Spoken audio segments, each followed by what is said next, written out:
अस्सलाम वालेकुम व्यूअर्स, आज की इस वीडियो में लीफलॉक्स टैबलेट के बेनिफिट्स, साइड इफ़ेक्ट्स और इसके यूजेस आपसे शेयर करने वाले हैं, तो इस वीडियो को एंड तक ज़रूर देखें।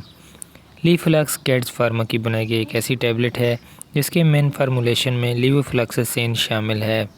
लीफलॉक्स टैबलेट एक एंटीबायोटिक टैबलेट है। लीफलॉक्स टैबलेट के बेनिफिट्स की बात की जाए तो इसके काफ़ी ज़्यादा बेनिफिट्स हैं। लीफलॉक्स टैबलेट किसी भी किस्म के इन्फेक्शन के लिए, ख़ास तौर पर छाती के इन्फेक्शन के लिए, गले के इन्फेक्शन के लिए और नज़ला ज़ुकाम बुखार के लिए बहुत ही ज़बरदस्त टैबलेट है। इसके अलावा किसी भी किस्म का इन्फेक्शन है, जल्द पर एलर्जी की वजह से दाने वगैरह हैं या एलर्जी ख़ारिश है, उसके लिए भी ये टैबलेट बहुत ही बेहतरीन टैबलेट है।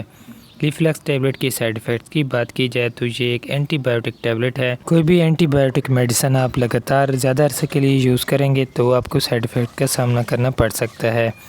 लीफलॉक्स टैबलेट आपको बहुत ही आसानी के साथ मिल जाएगी किसी भी फार्मेसी या मेडिकल स्टोर से। लीफलॉक्स टैबलेट के डोजेज की बात की जाए तो ये टैबलेट एक टैबलेट सुबह शाम यूज़ की जाती है। व्यूअर्स, उम्मीद है आज की ये वीडियो आपको पसंद आई होगी। वीडियो पसंद आए तो वीडियो को लाइक और चैनल को सब्सक्राइब करें इस तरह की और इंफॉर्मेटिव वीडियोस देखने के लिए।